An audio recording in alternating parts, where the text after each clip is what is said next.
And all right. Well, super excited to bring this gentleman back into the situation. I was going to call it the Situation Room, but is that something on CNN, like Wolf Blitzer or something like that back in the day? I don't know if Wolf's still I there or think not. so. I think so.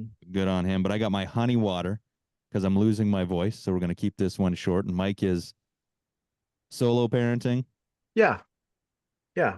Mom's out. She's enjoying as she should. Mima is helping out. Yeah. You know, Nice. I went to 4 Jets games in the last 2 weeks. You know, she deserves her night out too. Wow.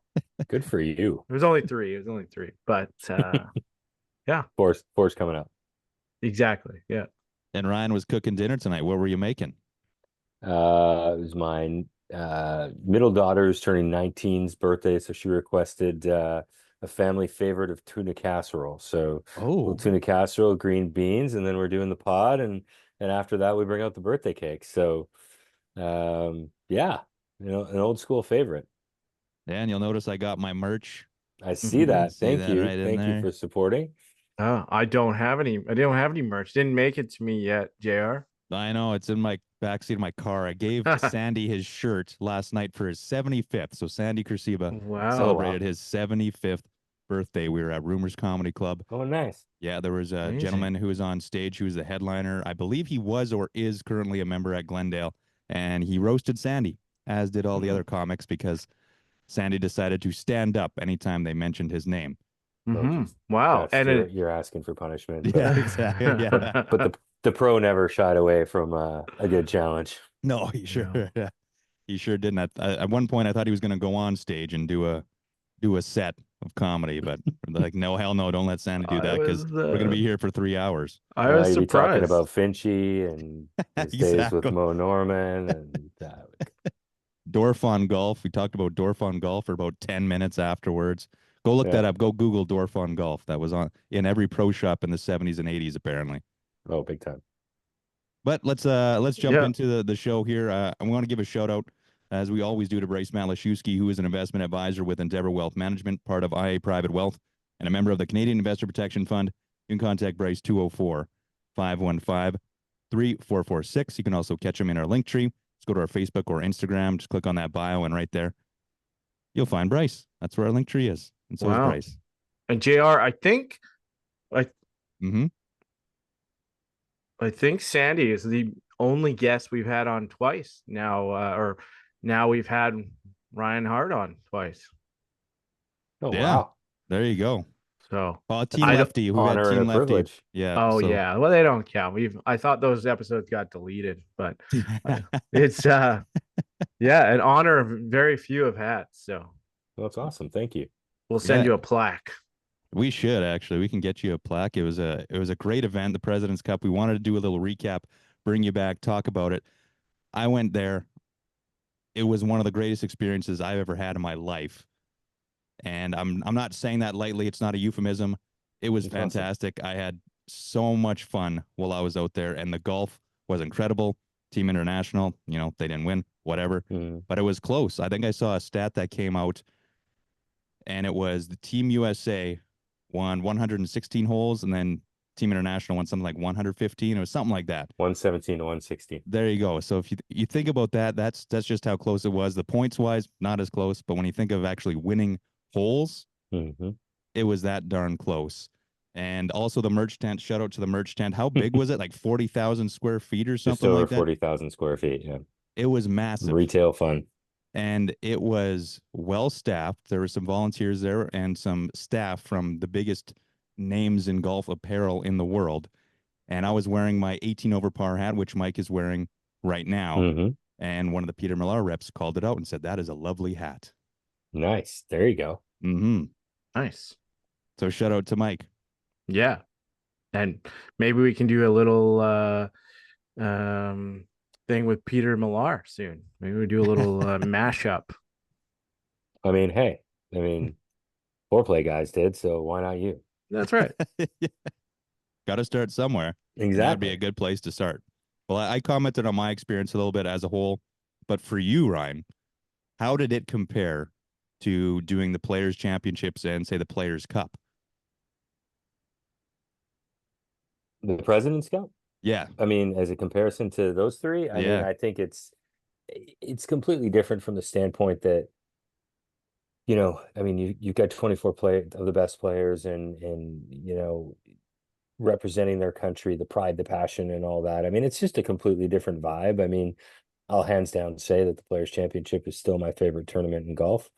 Um, but to be able to, you know, be humble enough to have the opportunity to run both our largest and domestic and international events, you have that front row seat to the comparison of both, and I think there is such a distinct difference between um, you know, a team match play event and where you're representing your country and just the feel of it. I mean, you know, I remember when I saw you, I believe it was on the near the 10th tee when I was walking by, you know, you could hear the roars on the back nine. And, you know, at the play, they say that at Augusta. I mean, Augusta is built the way it is for a full field event where you hear the roars, you know what's going on. There's not a lot of technology on the golf course. It's kind of the lore of it, right? At the Players Championship, there's so much technology and the course is so big and the ballpark is so broad, you know, you could get guys moving up the leaderboard here, there, and everywhere. You really don't know unless, you know, back in the Tiger days, you know, or if someone's going to make a hole in run one or whatever the case may be, you know, something was happening, but tough to really know. I mean, at Royal Montreal, I mean, for sure, starting Friday. I mean, Thursday was a bit of a, I'm going to be the first to say it was a little bit more of a corporate crowd. It was a great crowd, but it wasn't as boisterous as Friday. And then obviously, you know, with the turnaround with the international team on Friday, I mean, I was in the media center a few times and you could hear roars from every angle of that golf course. And I think that is the biggest difference is that energy and explosion of the sounds around the golf course. And it makes you, you know, look at your phone, try to find a leaderboard, whatever the case may be, and what just happened. And, you know, on Friday, obviously, you know, when was it, you know, the route of 5-zip to come back from being down 5-zip. I mean, that place was electric. So I think that's the biggest difference that in my mind is just that sound and the pride and the passion that you feel on the grounds is just different than a full field event. Yeah, I definitely got those vibes, and I found it enjoyable in the sense where you can kind of watch a little bit of everyone if you wanted to. You weren't just like, okay, well, I'm going to follow this group around for a bit, Yeah. or I'm going to follow this group around for a bit, but I'm not going to see, you know, the other 120, 40 players in the field. Mhm. I get to see a little bit of everybody, especially on the first hole, which to kind of Yeah. paint the picture for you, we posted some on our Instagram of the first tee there. That is, I mean, I can't even describe it. I'm speechless. Whereas about 2,000, 2,500 seats. 2,500 people. Yeah. Yeah, 2,500 people. You get there about 30 minutes early. They start the party going pretty much from there, and then it continues on until all the groups have teed off, or all the matches have teed off. And what an experience that was! A lot of sing-alongs, a lot of chants. Um, and yeah, I guess that's just something they do now every year for the President's Cup, or whenever the President's Cup is played. That's what they do. Yeah, I think, you know, that you want to bring that energy. And I think whether it's a President's Cup or a Ryder Cup, you know, I mean, that first tee amphitheater is really the epicenter of both those events. I think, you know, having had the privilege of being at both Ryder Cups and President's Cups, you know, they have their own distinct feels and how they want to do it. For us, with how close the first tee was to the clubhouse and the pro shop and where the putting green was and so on, we didn't have a lot of space to work with. So we really, it was almost like, you know, we kept talking about how do we bring the Bell Center to the first tee, that atmosphere of, you know, the Leafs and the Habs on a Saturday night in Montreal. How do you bring that energy to the first tee?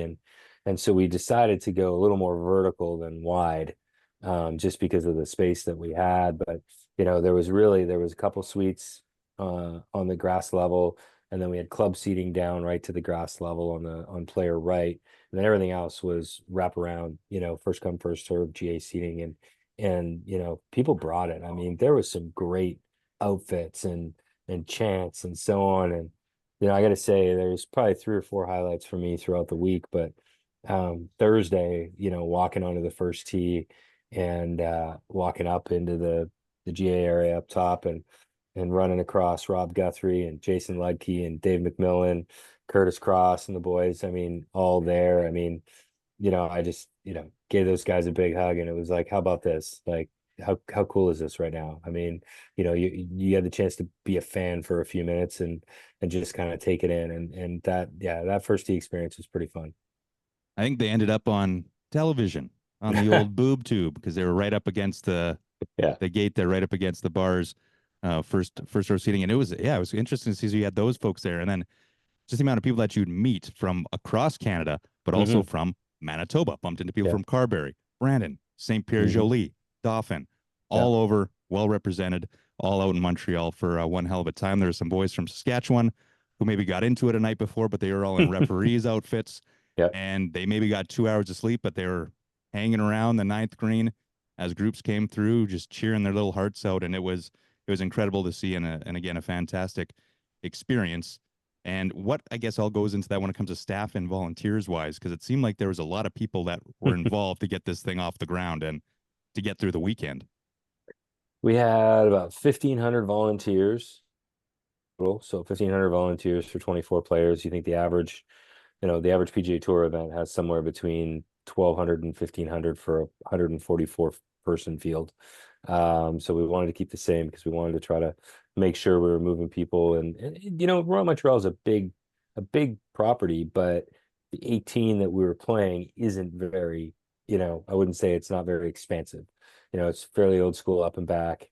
So we wanted to make sure we were really working on moving people around. So we kept the volunteer number up, and the volunteers were unbelievable. I mean, we had literally volunteers from coast to coast, volunteers from the US, volunteers from the UK, Spain, what was the other one? Italy,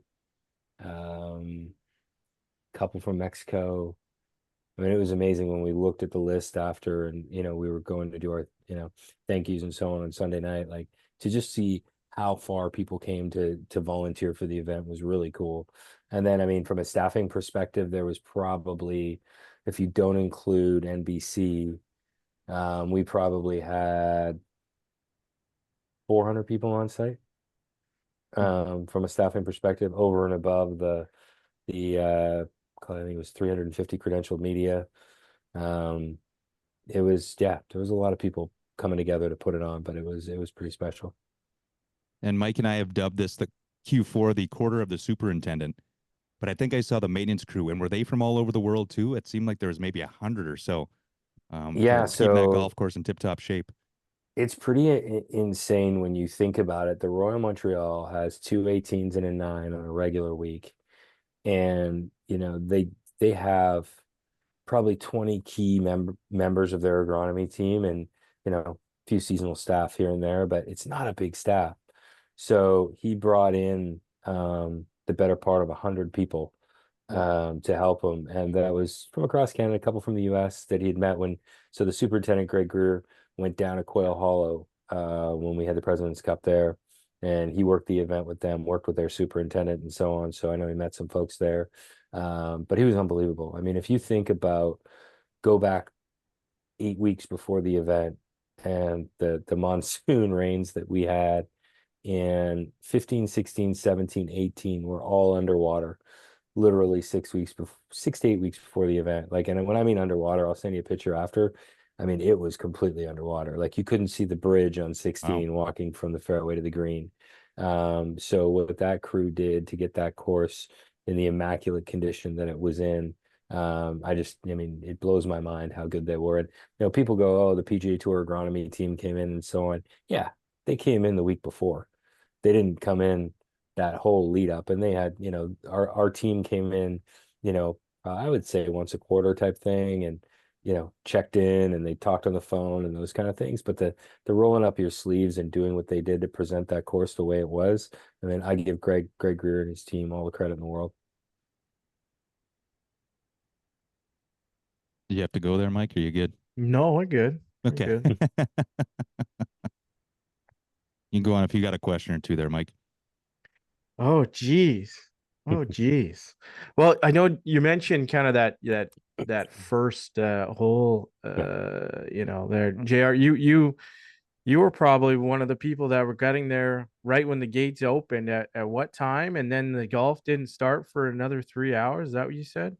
Yeah, it was always pretty early, and I was getting there because I didn't, especially on the first day, on the Thursday, I didn't know what to expect. I didn't know how many people are going to be lined up. I didn't know if there was going to be a full on race to Mhm. get those wristbands so you can get onto the first tee and get into the grandstands there.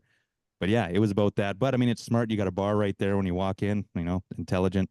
And then you had the merch tent, and then you eventually get up to the first hole. But what was really neat about that is you weren't just waiting around. So say the gates opened, you can actually go get a wristband, and then you scan yourself in, but you can scan yourself out. And they say, yeah, just be back here for X Mhm. time, which is usually I think 30, 35 minutes before the Yeah. first match was set to tee off. So Mm-hmm. once I figured that out, I went a little bit later, as the That's days good. progressed, That's and good. yeah, had some chances to check out the course and the other holes that maybe weren't being used at Royal Montreal, as well as the merch tent and That's maybe a good. bar or two. That's Gotta stay hydrated. dedication. You gotta Even stay to hydrated. get there early on Saturday and Sunday too, after maybe a late night. That's dedication. Well, if the You, boys from Saskatoon and Regina could do it, I think I from they Winnipeg could do do. it too. Ryan, how many spectators total were there over, I guess, the week or the event? Total from whether it would be the course downtown and our fan fest back and forth. It was, I'd say, roughly 100,000 people. Wow. Um, I mean, you when you look on TV, it's crazy, the amount of people that said to me, "Oh, there must have been 50,000 people on there," and I'm like, no. I mean, there definitely were choke points where, I mean, I've seen freeze frames or watched around on TV. I still haven't watched the whole thing, but looking forward to doing that at some point. But looking through our photo shelter, where there was people, and I think it was the corner of 14, there was 20 deep. I mean, and the nature of match play when you've only got 4 or 5 matches on the golf course is on top of each other, right? So we were joking, and because we did hear it a few times, we were like, there must be 40,000 people out here or 50,000 people. And my head of ops, Sam Harker, and I were standing there, and we were going, could you imagine if that was the case? Like, where would they go? How would we even get them in here? Mhm. Like, I think it was Saturday was probably the craziest day from a head count perspective. But people seem to get in and out of there fairly decently. I mean, considering some of the challenges that we had. And I don't know, I think, people enjoyed it considering they were stacked on top of each other. And, hopefully there was some vantage points here and there. There's a few holes that had, bleachers on it if you didn't have hospitality, or, there's definitely some mounding in and around Royal Montreal, especially on the back nine, that you can get some good vantage points. So, yeah, again, by the sounds of the roars and the cheers and smiling faces that we saw on the way out, I think people had a pretty good time. Mhm. Yeah. Yeah, I can attest to that. Yeah, the bus rides home were pretty good. Probably Save loud the or results. or quiet. It was loud, and there was one bus I think that didn't have air conditioning, so that kind of Uh-oh. yeah, kind of turned a Sorry couple about people off. But I had a great time. Met some people. We talked about water and whether or not we were going to be able to pee into this bottle or not. But anyways, that. that's just for another point. But the bus is there too, like the shuttle service. I can't imagine the logistics that went into that. You had shuttles all over town. I was at the downtown one, which was by the Bell Mhm. Center, Yeah. which was fantastic. And like these were legit motor coaches. I guess is that the right term Hmm. for it? But yeah, it wasn't like your mom and pop school bus. It was legit and very comfortable. Most of them, at least the ones that I were on, except for that Hmm. one time, were air conditioned, Hmm. and people were just having a great time. And you got to shoot the shit with 50 other folks who were on the golf course that day or heading to the golf course that day. Yeah, it's kind of cool when you get people, that are all going to do the same thing. I mean, there's some people that just don't like the shuttle scenario, and I respect that. But I think these days when you're going to large events, it's kind of the nature of the beast. But I think there's a certain sense of camaraderie when you're out there and sharing your war stories from the day, or listen to people embellish what happened in the day, or whatever the case may be, or just the excitement on the way there. I think that's I've done it. I mean, I've been on shuttles at many different events, and I think it's pretty cool. Yeah, we had 215 shuttles running at any one point. Wow. So it was, I got to give hats off to the team in Emotive company we work with at the Players Championship as well, and brought them on very early because they do such a great job there. And they learned the market. They partnered with some different organizations in the market, and you know, um, Will Escalante and his team did an unbelievable job.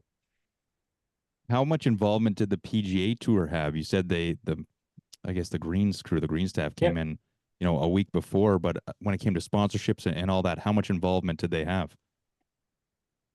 Well, I mean, having the fact we oversee it, I mean, I'm an employee of the PGA Tour, Okay. so I mean, I think the fact that, we oversee the whole thing, it's pretty intertwined. So, we everything from sales to operations to tournament services to volunteer coordination to logistics, you name it. So we pretty much have our hand in a little bit of everything. So, but it's truly a team effort because you come into a market and it's different than an event like the Players where you're there year over year. I mean, you come into a market, you've got to, earn the trust of the community, earn the trust of the people that you're working with, and learn and listen. I mean, you've got the cultural differences, the language differences, and so on. So, I would say from Royal Montreal to, the volunteers to the city to the partners that we had. I mean, everybody just it was a community, and I think that was one of the really cool things about it. Yeah, it certainly was special. And I have a feeling that if you say we're to do this event, if it was an annual event and you went Mhm. back to Royal Montreal next year, it would be even nuttier. If you could even, I say, think say that that. honestly, there's not many regrets when it comes to it, but that's one is we, we hadn't been there in 17 years. How we build golf tournaments changes so much. And I think that, you know, it was teaching the market about what we are today versus what we were in 2007. So there was a lot of people that just didn't quite, understand it until they got there. And then I mean, once they were there, it was unreal. And I did have there was, CEOs of top 5 banks in Canada that literally said to me, like, don't you wish you could do this next year? And the conversations would be a lot less. And I'm like, yeah, it would be different, but I mean, that's kind of one of the cool things about a President's Cup is it's not in your backyard every year, and gets to move around, and we share it around the world. So, yeah, I mean, I think next year would have been unbelievable, but I think it was pretty cool from what I've heard from those who have watched it, and we're out and around all over the course. So. Do you have any involvement then with the 2026 President's Cup in Chicago? No, a good friend of mine, Joey Chitwood, is running that. He started about a year and a half ago, I guess. And they're full on. I mean, we had a 2026 exhibit at the event. I mean, we talk a lot, much as I talked with Adam Sperling in at Quail Hollow in 2022. I mean, I think you swap war stories and share ideas and what worked, what didn't, and those kind of things. But that one's his, and I think he's going to do a great job with it. Chicago's a great sports town and a great market that's obviously had, Ryder Cups and other major events. So I think it'll be awesome. Yeah, are you going to check that one out? I am making plans, yes. You're just going Just to be because I had so much fun. you're going to be a President's Cup lifer now. I guess so, apparently. Yeah, it turned me into an even bigger fan if there was such a thing. Well, I mean, you get the Yeah, Ryder Cup in between, right? I mean, you can slide down to Bethpage and absolutely. Not for that money. Well, We don't make yeah. that much. Bryce Malashewski isn't doing that well for us. I think I read you have to, if you want to volunteer, you have to pay $350. Yeah, I think I saw that too. Yeah, I don't interesting. know. I didn't read the article, but it is becoming uh more of a trend, and I think I will say I think they're getting. I'm not going to argue the price point. I mean, it's definitely a different concept, but I mean, I Hmm. definitely think the Ryder Cup is one of the bigger events out there, and um, I do think you're seeing a trend of all-inclusive tickets, which is what they are doing, with all-inclusive food and non-alcoholic beverages and so on. It is in New York, and I know that things are way more expensive to build and do in New York. So the volunteer piece is definitely a trend across the board. And I think, when you look at what's given back, I mean, people pay to volunteer at the Canadian Open, they paid to volunteer at President's Cup and so on. And all it is they're paying the cost of whatever they're getting. They're not paying full retail for it. And that also, I think one of the coolest things about volunteering at whether it's a President's Cup or a Ryder Cup or any PGA Tour event is your badge is your ticket for the week. So if you were to think about it from a President's Cup perspective, on a weekend, one of the Saturday was, I think it was $250 to go on Saturday, for a GA ticket. Well, it was $270 to volunteer at the President's Cup. And you got polo, pullover, hat, food each Mhm. day, parking, and you got tickets, basically year pass on every day. So I think that, if someone doesn't want to pay the full boat, I would say volunteering is the coolest thing. I mean, you usually have to work 2 shifts and then you're good to go watch golf for the rest of the week. So Yeah. I think it's a Yeah. pretty slick way to do it. I would agree. Yeah. Media spun it differently. But I would be but we don't identify as media here at EP24. But Not yet no, until that's we get pretty our cool. podcast of the year award from Golf Manitoba. Maybe next week. We don't know. We're going to the Golf Manitoba Awards. Maybe next week. Maybe Oh, they'll spring. nice. Maybe they'll surprise us. We'll see what happens. Come on, Yeah. Lindsay. Make Yeah, the right exactly. choice. Ryan, any big situations that arose that you had to deal with in a big jam in the moment, and you guys figured it out, or anything like that you could share with us? That Bridge construction.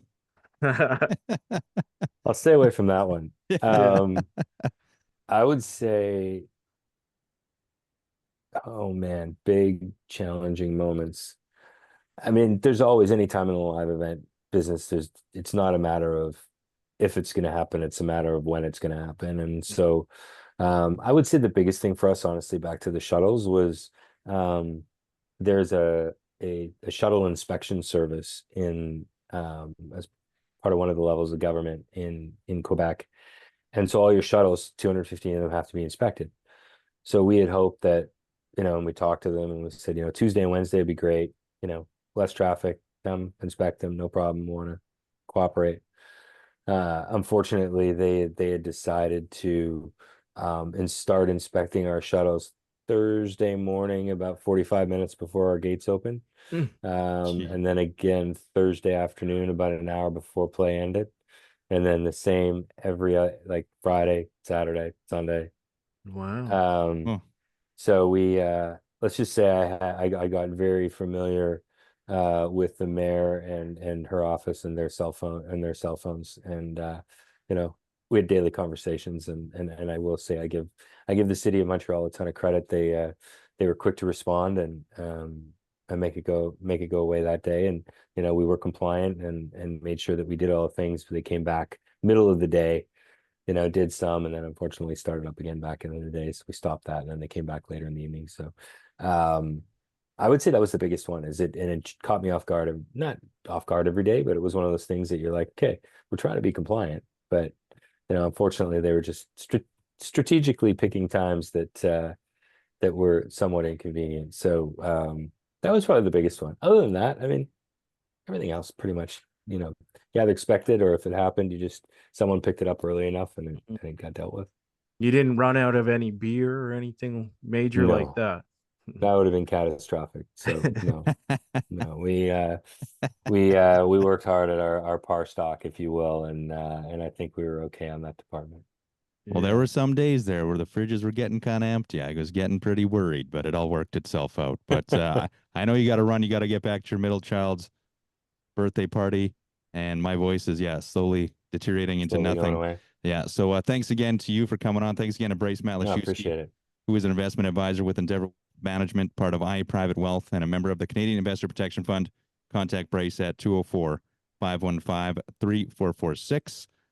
We'll have to catch you some other time. So I guess if you want to give us a sign off and say what you're up to next, you're just taking some time now with family. I'm back and forth between Winnipeg and Montreal for probably the next month and a half, wrapping things up, and then I'm going to sign off for a few weeks, and we'll figure out what's going on in the new year. Right on. Well, thanks again. Have yourself a wonderful rest of your night, and we'll chat with you whenever you figure out what you're doing. Awesome. Thanks, guys. Appreciate the Okay. support. We'll talk soon. Cheers. Thank you. Take care. Bye. Bye. Good night. Bye.